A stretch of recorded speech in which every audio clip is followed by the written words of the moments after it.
මේක මේ ස්ථානයට අපි මුලින්ම ඇවිල්ලා බලද්දී අත්‍තරම මේක තිබුණේ මඩ වගුරක්. මේකේ කිසිම දෙයක් අඩුම ගානේ මිනිහෙක්ට බහින්නවත් බැරි තත්ත්වය තමයි තිබුණේ. පළවෙනියටම මේකේ මේ ඇලවල් අවුරුදු 50කින්වත් හාරලා තිබුණේ නැහැ. මේවා තනිකර වගුරු බිම් වෙලා විනාශ වෙලා කවුරුත් පැත්තරවත් එන්නේ නැතුව විනාශ වෙලා තිබිච්ච තැන්. ඊට පස්සේ අපි බස්නාහිර පළාත් සභාවේ ආණ්ඩුකාරතුමාට කිව්වා මෙහෙම ව්‍යාපෘතියක් තියෙනවා මේ වගේම තව ඇලවල් දෙකක් තියෙනවා දෙපැත්තෙන් මේ ඇලවල් දෙක සුද්ධ කරලා මත්ස්‍ය වගා ව්‍යාපෘතියක් පටන් ගමු කියලා. එතකොට පටන් ගමුයි කියලා කිව්වට පස්සේ එතුමාගේ වෙනම අපිට මුදල් වගේක් වෙන් කරලා දුන්නා මේ ඇලවල් සුද්ධ කරන්න කියලා.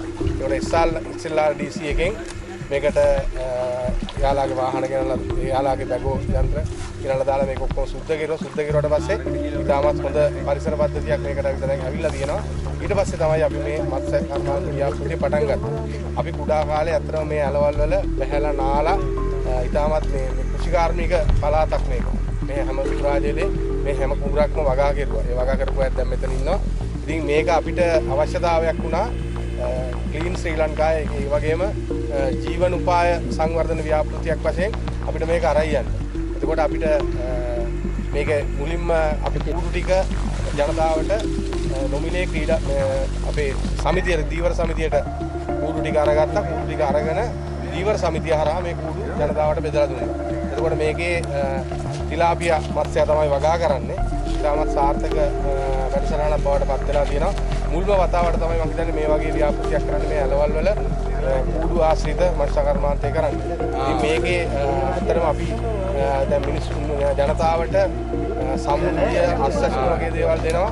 නමුත් ඒකේ කිසිම ප්‍රතිලාභයක් නැහැ. නමුත් මේ වගේ කූඩුවක් අරන් දුන්නොත් ඒ ඇත්තටම ලොකු ආදායමක් ගන්න පුළුවන්. මාස 5ක් ඇතුළත මේ මාළුන්ග වෙළඳ පොලේ මාකට් එකක් තියෙනවා. දැන් මේ වෙද්දි මේ මාළුන්ගේ මාකට් එක රුපියල් 700යි 10යි අතර මාකට් එකකට තියෙනවා. ඉතින් ඉතාමත් හොඳ ව්‍යාපෘතියක්. මේ මාළු ඉතාමත් රසට කන්න පුළුවන්. කිසිම මිරිදිය කර්මාන්තේ කෙරුවට මේ මඩ රහ ඒවා මුකුත් නැහැ. ඉතාමත් රස මත්ස්‍ය විශේෂයක් නේ. මේකම තමයි මේ ව්‍යාපෘතිය පටන් ගත්තට පස්සේ මේ ඇත්තටම මේ ජායල කියන්නේ ජල පෝෂක ප්‍රදේශයක්. මේ වල ඇලවල් තියෙනවා විශාල වශයෙන්. ඒකට මේ ඇලවල් ඔක්කොම අභාවයට ගිහිල්ලා තියෙනවා. ඒකට මේ ඇලවල් හාරලා මේ දීවර සමිතියෙන් තමයි මේ ඇල සුද්ධ කරන එක ඔක්කොම කරන්නේ. දැන් මේ ඇල කපලා අවුරුදු 1කමාරක් විතර වෙනවා. මේ ඇල ඉතාමත් ලස්සනට තියෙනවා. මේ ඇල මේක බලා ගන්නවා. එතකොට මේ දීවර සමිතියේ ජීවන උපාය සංවර්ධනය සඳහා මෙයාලා ව්‍යාපෘතිය කරලා තියෙනවා. දීවරයෝ 10 දෙනෙක් තමයි මේ නියම 10 දෙනෙක්ට මේක දීලා තියෙනවා. එතකොට මෙයාලා මේක කරගෙන යනවා. එතකොට මේකේ හොඳ ආදායමක් ගන්න පුළුවන්. අපි ඇත්තටම මේකට දැන් මේ ඇඟිල්ල කියන සයිස් එකේ මාළු දැන් සාමාන්‍යයෙන් ග්‍රෑම් 500 600 400 ඉඳලා ඉහළට මාළු බෝ වෙලා වැඩි වෙලා තියෙනවා. ඉතින් ඇත්තටම මේක හොඳ ව්‍යාපෘතියක්. මාස 5මාරක් 6ක් ඇතුළත මේකේ අස්වැන්න ගන්න පුළුවන්. එතකොට එක්කෙනෙක්ට මේකේ කූඩු 5ක් දුන්නොත් හැම මාසෙම එක කූඩුවක අස්වැන්න ගන්න පුළුවන් ක්‍රමානුකූලව ගත්තොත්.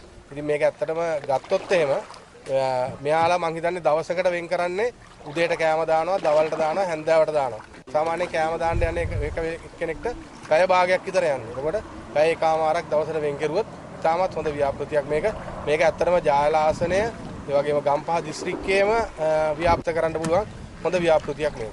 ඉතාමත් අපිතර විදියට කිසිම කෙනෙකුට ඇවිල්ලා බලපුවා මේකේ කිසිම ප්‍රමාණකමක් තිබුණේ නැහැ. ඊට පස්සේ තමයි මේ ඇලවල් සුද්ධ කරලා මේ මාළු ව්‍යාපෘතිය කරන්න ආරම්භ කළේ. අපි මුලින්ම ආරම්භ කළා කූඩු 10ක් 10 දෙනෙකුට දීලා අපි කට්ටිය මේ කූඩු හදලා දාලා පැටව ගෙනල්ලා පැටව දාලා මේ දවසට 3 පාරක් කන්න දීලා මාස 5ක් අපි හරි විදියට කූඩු නඩත්තු කළා.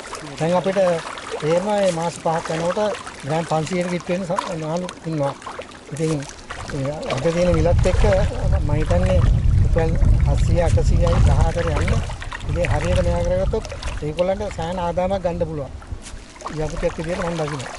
මේ වගේ අලමාර්ග වල මේක කරන්න පුළුවන් කියලා ඔයගොල්ලෝ හිතනවද ඕනේ ඇලක මේ වගේ මේ ප්‍රදේශ? ඇත්තටම පුළුවන් මේ ඇලවල් සුද්ධ කරලා විතරලා හොඳට තියෙනවා නම් මේ වගේ යපුතක් ඕන විදියට කරගන්න පුළුවන්. කාටත් ඒකේ මේ දැක්කම තේරෙනවානේ මේකේ පිරිසුදු භාවය ඒ විදිහකින් මාළු අසන්නත් බෝ වෙනවා. දැන් මේ මෙතන කූඩු හදන්න පටන් ගත්ත වෙලාවේදී අපිට උදව් ලැබුණා ප්‍රාදේශීය ලේකම් කාර්යාලයෙන්. ඒගොල්ලෝ ලක්ෂ 20ක් අපිට පාස් කරුවා. ඒ ලක්ෂ 20 පාවිච්චි කරලා ඉවර වෙලා අපි කූඩු 12ක් හැදුවා. කූඩු දෙකක් තියෙනවා පැටව පමණක් හදන්න. ඊට පැටව අපි ගෙන ආවේ දඹුල්ලේ. ඒ නැග්ඩා ආයතනයෙන් තමයි අපිට දුන්නේ. එකේ 650 ගානේ අපි සල්ලි දුන්නා අපේ සල්ලි. දැනට දැන් මාකට් එකේ මේක බාරගම් කියලා තියෙනවා. සාමාන්‍යයෙන් 500 600 750 වුණත් වෙලා තියෙනවා. 750 800 කිට්ටු කරලා තියෙනවා. ඉතින් හැබැයි එකක් කියන්න ඕන මාළුව ලොකු වෙන්නේ පුෂ්ටිමත් වෙන්නේ අපි දෙන කෑම අනුව. අපිම කෑම හදලා එක්තරා ප්‍රමිතියකට අපිට දී ගන්න පුළුවන් වුණොත් සෑම මාළුවෙක්ම එකම මට්ටමකට ගෙන්න පුළුවන්. ග්‍රෑම් 600ක් තිබුණොත් 550ක් තිබුණත් හොඳ ලාභයක් අපිට ගන්නට පුළුවන්. මේ වැඩියට මේ ජාල වත්තල කඩම් මේ වගේ ප්‍රදේශවල මේ ව්‍යාපෘති බැරිමේ හැකියාවක් තියෙනවද? අනිවාර්යයෙන්ම හැකියාවක් තියෙන අපේ മന്ത്രിතුමා තමයි මේ හිසරදේ එයාගේ ඔළුවේ තියෙන්නේ අපේ නෙවෙයි. ලොකු උත්සාහයක් ගන්නවා.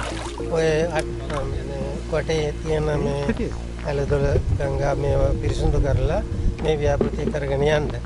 ඉතින් අපිට ලොකු විශ්වාසයක් තියෙනවා අපි ආදර්ශමත් වෙන්න ඕන. මේක තමයි පළවෙනි පියවර. අපි ආදර්ශමත් වෙලා හොඳ ආදායමක් ගෙන්නුවොත් අනිවාර්යයෙන්ම අනිත් අයත් මේකට උනන්දුව දක්වයි කියලා අපි විශ්වාසයි. අපි මේක පටන් ගත්තේ කරන්න පුළුවන්ද බැරිද කියන එක හරියටම දන්නේ නැතුව. ඒ කියන්නේ මේ වතුරට මේ මාළු වරුතු දෙනවද? ඒ හැම එකකම තියෙන රිස්ක් එක අරගෙන තමයි අපි මේක පටන් ගත්තේ. මමත් කොටුවක් මේන්ටේන් කරනවා. එතකොට කැම දාන්න ආවයි ගෑනු කෙනෙක් කියලා එහෙම ප්‍රශ්නයක් නැහැ. අපි එකතු වෙලා මේ වැඩ ටික කරගෙන යනවා. සාර්ථකත්වය දවසින් දවස මේ අපේ සහෝදරයෝ හැමෝම වතුර පරීක්ෂා කරන දේවල් ඒ දේවල් දුන්න එනම කාලෙකට ඒකටත් අපේ ගෙනාපු සත්තු ඔරොත්තු දුන්නා. ඉතින් සාර්ථක ව්‍යාපෘතියක් විදිහට මේක ගෙනියන්න අපිටත් ශක්තියක් තියෙනවා. දැන් මේක කරන්න පුළුවන් කියන එක අපි දන්නවනේ. එතකොට අපිට ගමේ ව්‍යාප්ත කරන්න තව කොටු 30ක් 40ක් 50ක් දාලා හරි එක්කෙනෙකුට කොටු 4ක් 5ක් ඔය කියන විදිහට ලැබෙනවා නම් ඉතින් අර රුපියල් 5000ක් 6000ක් සමෘද්ධියක් දෙනවට වැඩිය ලොකු ආදායමක් ලබා ගන්න පුළුවන් මේ හැම කෙනෙකුටම. ඊළඟ ව්‍යාපෘතිය තමයි මේ ඇලවල් වලටත් අර කූඩු අතේ අර පල්ලි ඇලට දැම්මා වගේම මේ හීන් ඇලටත් තව පල්ලි ඇල කලේලිය පල්ලි ඇල කියලා තියෙනවා. ඒකටත් ඔය ඇලවල් ඔක්කොන්ටම මේ කූඩු දාලා මිනිස්සුන්ගේ ජීවන උපාය දියුණු කරන්න වැඩසටහන හදන එක. එතකොට මේ මාළු ව්‍යාපාර මත්ස්‍ය කර්මාන්තයෙන් එක්කෙනෙක්ට සාමාන්‍යයෙන් මාසෙකට ලක්ෂ 1.5ක විතර ආදායමක් ගන්න හදන්න පුළුවන්. කූඩු පහක් වුණාට පස්සේ ඒක ස්ටෙප් බයි ස්ටෙප් එක මාසේ ගානේ පැටවු දාලා දැන් ඇත්තටම ඉස්සර මාළු පැටව ඕන තරම් තිබුණා. දැන් මාළු පැටව මදි වීමක් තියෙනවා. දැන් අපි රජයත් එක්ක කතා කරලා මේ හැචිරි ප්‍රමාණය වැඩි කරන්න වෙනවා. දැන් ලංකාවේ හැචිරි දෙකක් පමණයි තියෙන්නේ. ඉතින් මේකට හැචිරි 5-6ක් ඕන. ඒ හැචිරි 5-6ක් හැදුවට පස්සේ අපිට පුළුවන් ඇති තරම් මාළු දෙන්න. දැන් ලොකුම ප්‍රශ්නේ තියෙන්නේ ඒකයි පැටවු නැතිකම. පැටවු නැතිකමටත් අපි ක්‍රියාමාර්ග අරන් තියෙනවා. සාමාන්‍යයෙන් එක කූඩුවකට මාළු පැටවු 10ක් 1500ක් දාන්න පුළුවන්. එතකොට කූඩු 10ක් ඇදුවොත් මාළු පැටවු 15000ක් විතර වුණා. ඒ 15000 ගෙනල්ලා තමයි මේ ව්‍යාපෘතිය පටන් ගන්න වෙන්නේ.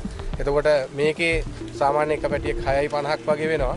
කෑම දාලා ගත්තම උඩරිම මිලයයි සාමාන්‍ය එක මුළු වියදමයයි ලක්ෂයක් විතර. ලක්ෂයක් විතර ගියොත් එහෙම කිලෝ මාළුවේ ග්‍රෑම් 500ක් හැදුනොත් එලින්ම කිලෝ 400යි 500යි අතර ප්‍රමාණයක් මාළු කිලෝ ප්‍රමාණයක් එනවා. එතකොට මේක රුපියල් 700යි 10යි අතර යනවා. එතකොට මිනිස්සුන්ට ලොකු ආදායමක් ලබන්න පුළුවන් මේ ව්‍යාපෘතිය.